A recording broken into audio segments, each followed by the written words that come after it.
Buenos dias. Good morning, Puerto Vallarta. It is so nice to see you this morning, and good morning to you, Karen, first in this morning. You beat Melissa and some of the regulars and Sly, and Albert, and there's John. Good morning, everybody. Good to see you. Good morning, Chandra. Love to see you every day. Love my loyal viewers. Oh, look, surprise. Good morning. There's lovely L3, and she is at Bandera Scuba Republic this morning at the dive shop, helping out our good friend Cesar, who's the owner. And I love the collection of fishes and octopus and everything else she came in with. And if you didn't notice, because these emojis that you guys type are so fun, I made them a little bigger. See what you think about it. I'm just kind of playing with things. But good morning to the dive shop. Good morning, everybody. Good morning, Sly. Good to see you. Alrighty then, let's have a peek. Let's have a peek at what's going on outside right now. It's another lovely day. It's so lovely. I'm going to make it into a big screen. And it is, of course, 9:01 a.m. because I said a bunch of good mornings. It is July 16th if you're keeping up. And if you don't know the year, it's 2026. And of course, we're here live in Puerto Vallarta, of course, as always, here in the studio. And I'm your host, Brent Lane. So nice to see you this morning for PVRN Puerto Vallarta right now. Uh-oh, my chat went away. Hang on one second. Let me fix that, everybody. Oh, okay. Not sure what's going on. All right, that's surprising. I did make a few changes this morning, and that might have done it, but let's have some coffee instead. So when all things fail, hit the Coffee Cam jingle and clink your cups. Clink those cups, let's wake again. Sip the truth with a little. All right. Not sure where our chat went this morning. Oh, there we go. It's back again. All right, I'll keep an eye on that. Hey, Nikki Notes, are you new to the show? Good to see you. Good morning. Good morning. All right. So with that, if you're first time here, definitely take a minute to subscribe. We'll talk about that more at the end. I see you, Don Diego. You came up when my chat went down. But let's chat a bit about that video that came out. I don't know if you saw that. It's posted on my wall on Facebook. So a big shout out to Brighton West. He's got a really cool YouTube channel that covers all of Mexico, and it's called Almost Retired in Mexico, and it was posted yesterday. So he came down, it might have been January, to do an interview with me and a couple other folks here in Puerto Vallarta. Yeah, it's my episode is called You Don't Have to Commit to Mexico Forever. Now, whether or not I'm committed to Mexico forever is debatable, but I think it's more about my past than my current and my future. Oh, thank you. Thank you so much. So, maybe I won't be leaving Mexico and Puerto Vallarta anytime soon, of course, but we have moved around a lot. We lived in Hanoi, Vietnam. We lived in Cartagena, Colombia, Merida, Yucatan. And I think that's just kind of the point. It's like how to be mobile if you need to be. We're not so mobile now. And so it's an interesting video. So here's what I'll do. In case you missed it, I will copy it really quick. I'll paste it right here in the chat. Don't check it out now, though, because we're still on the show. Check it out after the show. So here's the link if you want to grab it. And if you go to my Facebook page and you follow me, you'll see it. I posted it yesterday. So very interesting. A lot of interesting feedback. I'd like to, know what you think. It's some people have embraced it. Other people have kind of said it's a little unrelatable. I get that. I've got a very crazy, somewhat unrelatable life sometimes. But we're all doing the best we can, as Laura says. And, we've, been fortunate and made some good choices and really love doing stuff like this and giving back to the community in my own way, which is the news mostly. All right. Speaking of news, let's jump into it after that chat. And if there's anything you want to talk about, this is a very interactive show. Put it in the comments. All right. First up today, guess what it's about? Garbage. Of course, it's about garbage. We always talk about garbage, but yesterday was a really big day if you didn't know that. Or a big day again. Let's put it that way. So the municipal government of Puerto Vallarta has now officially launched the new adjusted garbage collection route that I told you about earlier this week and maybe last week. And as of yesterday, so yesterday was Wednesday, right? Yeah, Wednesday. Thank you. I got to check. All the The neighborhoods across Puerto Vallarta and the surrounding area went onto the new schedule. Public works teams are asking residents and businesses to please strictly observe these updated windows by only depositing their trash at designated street corners during their hour blocks. Okay, I don't know why my chat keeps turning off every time I turn those off. We're just going to leave those off. Good morning, Melissa. I see you. Nobody else does. I'm sorry. Oh, I make changes and I break things. I'm sorry about that. Okay, so this change does mark, kind of like changing my show, sometimes for the worse. This change does mark the fourth adjustment to waste management routes made by the current municipal administration as they work to address ongoing public sanitation concerns. Just 2 weeks ago, local leadership claimed that the city's waste disposal challenges would be fully resolved within a month and a half. Now, what they've done here is, if you've noticed, that they divided the city into specific morning, afternoon, and night blocks. And the administration hopes by doing that, it's going to streamline the operations and prevent bags of waste from sitting out on streets during the day, according to Tribuna de la Bahia, my source for a lot of my stories. So we'll see how that works out. Don't know if you got your trash, if you're living here right now, if you're staying here right now, if you got your trash picked up yesterday, if it was any different. Just keep your eyes open. I know I just cheated on the coffee cam. I'm sorry. But keep your eyes open. Let me know. I love feedback. I'd love to know. You can even shoot me an email. We'll talk about that later. Now, just in time for Casey and Cody to be on, you're going to love this one. Guess who's back on the show?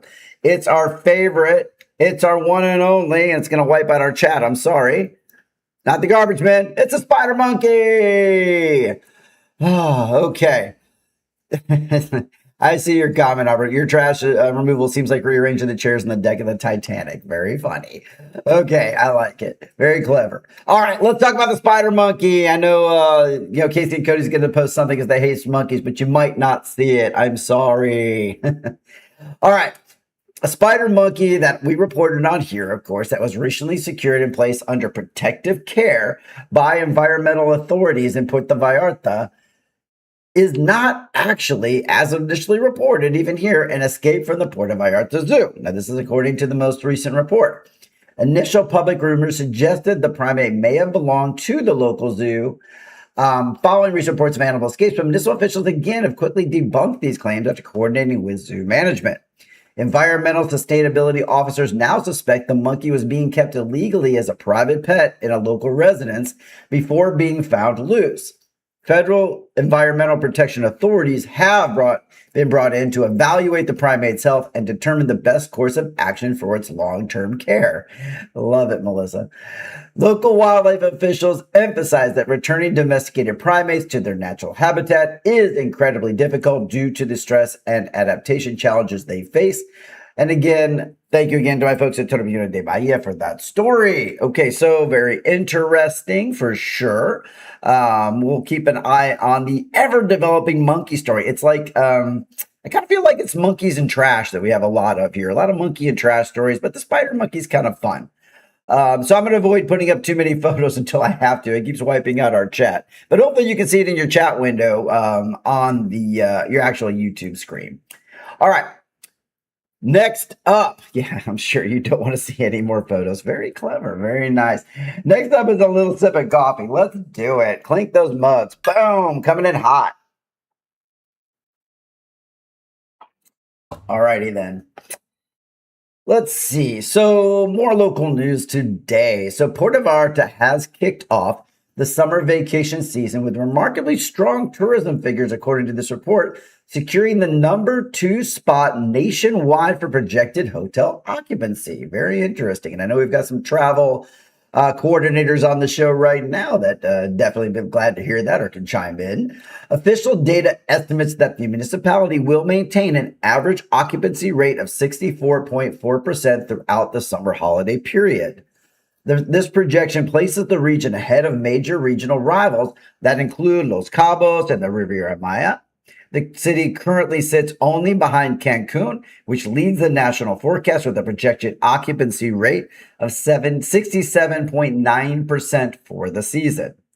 Local tourism authorities credit this strong performance to a combination of excellent international flight connectivity and a balance of mixed domestic visitors and travelers from the United States, Canada, and other countries. So yeah, interesting for sure. I don't know if I feel that here yet, but maybe in comparison to other beachfront destinations in Mexico, we are doing better. I think tourism in Mexico is down across the board. So possibly it's a bit of a sliding adjusted scale that we're dealing with here because it does feel less busy. But I would still tell you over and over again, I'm not going to change it. Puerto Vallarta is an amazing place to visit. And it isn't like Cancun. Okay, so Cancun might have higher occupancy. They get the spring break travel, obviously, but it is much more of a party scene. I feel like here you get a mix of the party scene with the culture scene, with the athletic outdoor scene in terms of the ocean events you can do, scuba diving. Hey, hey, Port Laura down at Banderas. And hiking, biking. It's just a lot of stuff to do here. And it's a bit more, I think, of a mix than a Cancun would be. So it would be my choice. But it sounds like the travelers are voting with their dollars and where they're going. And so coming in number 2, barely to Cancun is okay. We would like to see all those numbers go up, of course, but a bit of good news for Puerto Vallarta, which is always needed. Okay.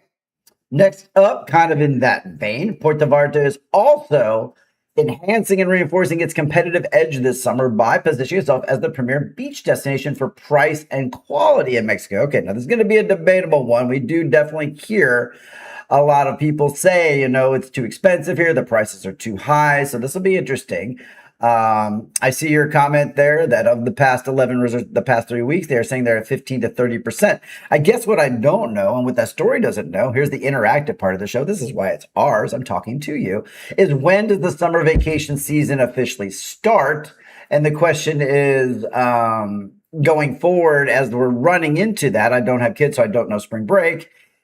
Are their projections and their bookings a little bit higher into that 60% range or not? And how does that go across like other resorts and hotels? I mean, I don't know. This isn't an area I don't know much about, and I'm definitely not going to, put Melissa on the spot with that. But it's an interesting question for sure in terms of their future booking when that season officially started or starts.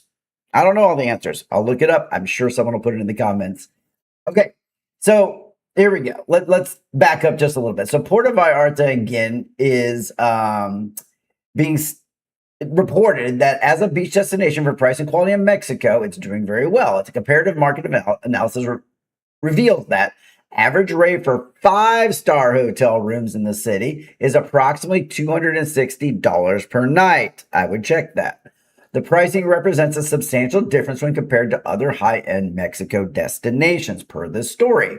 For instance, a similar 5-star room in Cancun, we are definitely beating on Cancun today, averages around $440 per night, while rates in Los Cabos routinely exceed $550 nights for its standard luxury, kind of an oxymoron, accommodation. The favorable rate structure allows for local hospitality sector to attract travelers seeking high quality amenities, direct air travel. We do have a bit of that here, but so does Cancun and Cabo, and diverse cultural experiences without paying premium resort prices. Again, according to that story. So again, I don't know. I feel like that could be true. I know Cabo is super expensive and Cancun is super expensive, especially during price surge. Maybe they're not surging as much, but I'm not that in tune with the 5-star resorts here. And I feel like a lot of those, are up in Punta de Mita. Some might be in Puerto Vallarta. I do not know which ones are rated 5-star, but okay. If it's true, great. It's a great value. Tell your friends, tell your family, come to Puerto Vallarta. It's a place to be. All right. With that, let's cheers a bit of good news for PV. Definitely clink your mugs. And let's celebrate a big win for PV on the hotel and occupancy and price front. All right, a bit more good news. Maybe I'll try to throw this up onto the slideshow itself. Let's see. I know it's going to wipe out your comments. Don't comment when it's up there. I'll try to fix it. But I figure, there's that monkey. There's the other 2 stories. Let's talk about these guys. So, this story just in last night. I added it to the news first thing this morning because the legendary electronic band Moenia. Okay, just let me know if I said it wrong. I got it, but it's Moenia. So Moenia. I'm going to go with that. Has been confirmed for the return to our region, bringing their catalog of hits to Vedanta World Vallarta Nuevo Nayarit on August 20th, 2026. So if you're a fan of the band, now's the time to write that down and, make sure you check them out. Let me get rid of that. All right. So let me tell you a little bit about this band. I didn't really know much about them, but they were formed back in Mexico City, according to my research, back in 1985. So you can know that they're going to have a bit of a synthy pop kind of thing going on. It's a trio of singers, and they're widely credited with pioneering the darker, poetic side of Spanish language electronica, while the Mexican music scene has historically been dominated by ballads and pop vocal groups. Moenia carved out a very unique space by blending ambient house and experimental elements with synth pop textures. I knew it. It was 1985. That synth pop is burned into my brain. The upcoming show promises, and Melissa, I will get to your comment before the show ends. Do not worry. The upcoming show promises an evening of music and dancing as the band takes the audience on a journey through the classics that have defined their career over the past 2 decades or more. As leading exponents, of synth pop in Spanish, they remain a cultural touchstone for the fans of experimental Mexican music. If you want to look them up, they're known for some iconic tracks like Manto Estelar, No Dices Más, and Estabas Ahí. Okay, that's fun to say. Go look up those songs. I want to know what they're like. I would have put their music on the show, except then copyright thing, and then this video gets pulled down. YouTube's pretty strict. So this performance, again, on the 20th of August, is going to give fans a chance to see the group live as they continue to integrate their signature analog hardware and synthesizers to high energy production. And again, sorry, that's on August 20th, 2026. The Danta World. Now, I will say, if it's anything like Michael Bublé, the tickets are going to be a little bit pricey. So go check that out, see what the prices are. Maybe we'll talk about that as we get closer to the show, especially if you're a fan of the group. I would love to hear about it. But yeah, I would imagine 600 to well over 2,000 pesos, probably 4,000 to 8,000 pesos, some of the ticket ranges go to. So that's what it is. It is a beautiful venue. It is very interesting, but so be it. Check out that band if you have time. Now, going back to Explore with Melissa. So nice to have a travel agent on the show who also has to be a trade sponsor with us. 5 stars are starting about $350 per night. Okay, starting at $500 per night. All right, cool. So not exactly right on, but there. As long as we're ahead of places like Cancun, and honestly, we're so much better than Cancun. I don't know what you think. I've been to Cozumel. I've been to Cancun. I haven't been to Baja, Cabo yet, but I will be there in February, and we're doing a live aboard dive trip. To check that out. But most people say they really like it here. It's a little more quaint. It's a little nicer walkability, a little cuter, a little more inclusive. I don't know. But thanks for that info, Melissa. I do appreciate that. And I do appreciate you and everyone being on the show today. I hope you learned a little bit of something or something. I hope that the ticker going across helped you out with what the weather's going to be like today and the exchange rates. And if you're new to the show, please, please, please take a minute to subscribe down in the corner, hit the bell. And when it says notifications, please press notifications all. Yeah, that's what I've heard a lot about that, Albert. Yeah, it feels like LA. I feel like it's LA, Mexico. That's what I've heard. I haven't been there, but I'm eager to check it out. I would put the graphic up, but it's breaking my chat today. So don't forget to email me. Hey, thank you, Nicky Notes. We got a subscriber. For that, I give you a big clap. Thank you. Thank you. Bye, Albert. All right. So again, hit me up at pvrnmx@gmail.com. I love viewer mail, and it will get read on air. I hear you, Karen. I've been there many times, and a lot of people agree with you. So thank you so much. I love the interactivity and chit chat, but it is time to go. I know, so sad. But tomorrow is Casual Friday, mostly unscripted, especially if you want to chat about something tomorrow. Hit me up with that viewer mail or a message, and we'll chat about it. And I will be talking again about the big event on Saturday. That's the combination of Gen Expats and this group, PVRN. And we'll be doing some local tackle crawl for the community. So I'll talk about that again tomorrow. I did yesterday. Everybody, thank you so much for being here. I will see you tomorrow for Casual Friday. Ooh.